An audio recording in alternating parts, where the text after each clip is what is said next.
Okay, now we discuss about need to resolve the conflict.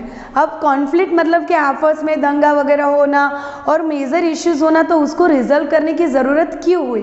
जैसे कि in Maya story you read about how the conflicts can often end lead to violence and death because of the group decided that all right to use force to prevent the other group from protesting.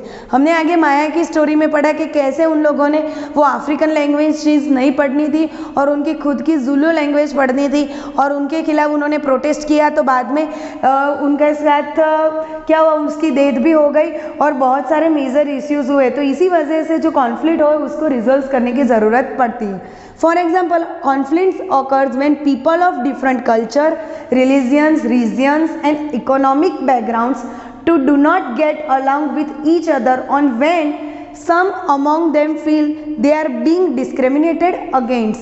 मतलब कि हम ये जो conflicts होता कैसे है कि हमें पता है, फॉर एग्जांपल इंडिया है, उसमें डिफरेंट कंट्रीज़ के डिफरेंट रिलीजियस के डिफरेंट रीजियंस के लोग रहते हैं। तो जब उन लोगों के प्रॉपर जो होते हैं वो अगर उनका प्रॉपरली ना हो पाए तो फिर उनके खिलाफ कॉन्फ्लिक्ट्स होता है और फिर उनके खिलाफ आपस में डिस्क्रिमिनेशंस होता है। People may use violent means to settle their differences and this lead to fear and tensions among others living in an area। मतलब कि क्या होता है, अगर आपस में कोई एक दूसरे के आपस में आ जाए और उन लोगों के बीच में जो डिफरेंसेस है वो प्रॉपरली रिजॉल्व ना हो, तो फिर क्या होता है कि उसके बीच में टेंशन्स क्रिएट हो जाती है और डिफरेंस हो जाता है और फिर बाद में कॉन्फ्लिक्ट्स हो जाता है। The government is responsible for helping to resolve this conflicts. और गवर्नमेंट की ये रिस्पॉन्सिबिलिटी है कि किस तरीके से उस कॉन्फ्लिक्ट्स को रिजॉल्व किया जाता है। Let's read about some of the conflicts in our society and the role of the government in resolving them। आगे हम ये पढ़ेंगे कि कौन से कॉन्फ्लिक्ट्स होते हैं हमारी सोसाइटीज़ में और उसमें गवर्नमेंट का क्या रोल होता है और वो किस तरीके से उसको रिजॉल्व करते हैं, तो वो हम यहाँ पे स्टडी करेंगे। Religious processions and celebrations can sometimes lead to conflicts.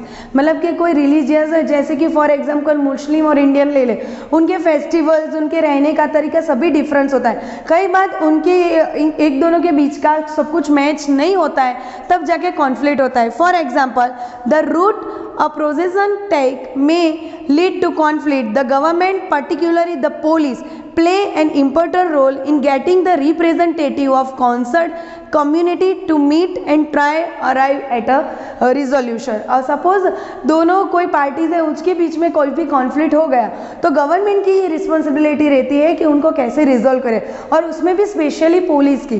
तो पुलिस क्या करते हैं कि उन दोनों के जो मेन लीडर्स होते हैं उनके साथ मीटिंग करके पीसफुली कैसे ये रिजॉल्व हो जाए वो ये ट्राई करते हैं। At times there is a fear that violence may erupt with the people throwing stone और trying to disrupt the procession and the police is responsible for ensuring that violence does not take place। तो कई बार क्या होता है कि उसके वजह से कई बार ये दोनों लीडर्स और दोनों पार्टीज के खिलाफ अगर प्रॉपरली मैच नहीं होता है तो कई बार वायलेंस भी हो सकता है, कई बार पत्थरबाजी भी हो सकती है।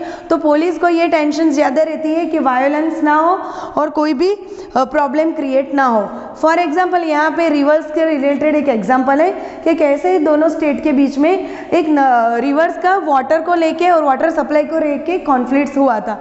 Rivers too can become a source of conflicts between states. A river may begin in one state, flow through another state and end in a second state। तो क्या होता था कि एक रिवर थी तो वो फ्लो स्टार्ट होती थी कोई एक स्टेट से, फ्लो होती थी अनदर स्टेट से और उसका एंड होता था थर्ड स्टेट से। तो the sharing of river water between different states that the river goes through is becoming an issue of conflict. मतलब कि रिवर का वाटर सप्लाई, पानी का सप्लाई की वजह से भी तीन स्टेट के बीच में कॉन्फ्लिक्ट हुआ था। For example you may have heard about the Kaveri water. आपने कावेरी नदी का वाटर के बारे में सुना होगा। Dispute between the Karnataka and the Tamil Nadu. मतलब कि ये कावेरी जो रिवर थी उसके वाटर सप्लाई के कारण ये कर्नाटक और तमिलनाडु स्टेट के बीच में डिस्प्यूट हुआ था। The water stored in Krishnaraja Sagara dam in a Karnataka is use for irrigating number of district and for meeting the needs of city of Bangalore. मतलब कि ये जो कर्नाटक स्टेट में जो रिवर थी उसके ऊपर कृष्णराजसागरा डैम बना हुआ था, तो उसका जो पानी था वो इरिगेशंस के लिए और बेंगलुरु सिटी को मिलता था. And the water stored in Mettur dam, मतलब कि तमिलनाडु का तमिलनाडु स्टेट में यही रिवर पे मैटूर डैम कंस्ट्रक्ट किया हुआ था, तो उसका जो वाटर सप्लाई था use for a crops growing in the delta region of the state. मतलब कि सेम ही रिवर पे डिफरेंट स्टेट में डिफरेंट डैम कंस्ट्रक्ट किए होते थे और दोनों ही डैम से डिफरेंट यूज के लिए वाटर सप्लाई होता था. A conflict arise because both dams are on the same river. The downstream dam in Tamil Nadu can only be filled up if water is released from the upstream one located in Karnataka, and therefore both states can't get as much water as they need for people in that state. तो क्या होता था कि दोनों जो state थे उनके between में जो ये वाटर सप्लाई का जो डिस्प्यूट रहता था उसके कारण प्रॉपर तरीके से ना ही तमिलनाडु स्टेट को और ना ही प्रॉपर तरीके से कर्नाटक स्टेट को वाटर सप्लाई किया जाता था. तो the central government has to step in and see that fair distribution is work out of the both state. तो इन दोनों का बीच का जो कॉन्फ्लिक्ट था और डिस्प्यूट जो हो गया था उसको रिजोल्व करने के लिए सेंट्रल गवर्नमेंट ने रोल किया और उन्होंने सोचा कि किस तरीके से पीसफुली ये प्रॉब्लम भी रिजोल्व की जाए और दोनों को इक्वल वे में वाटर सप्लाई दिया जाए. और उसके बाद हमारा अनदर टॉपिक है इक्वालिटी एंड जस्टिस.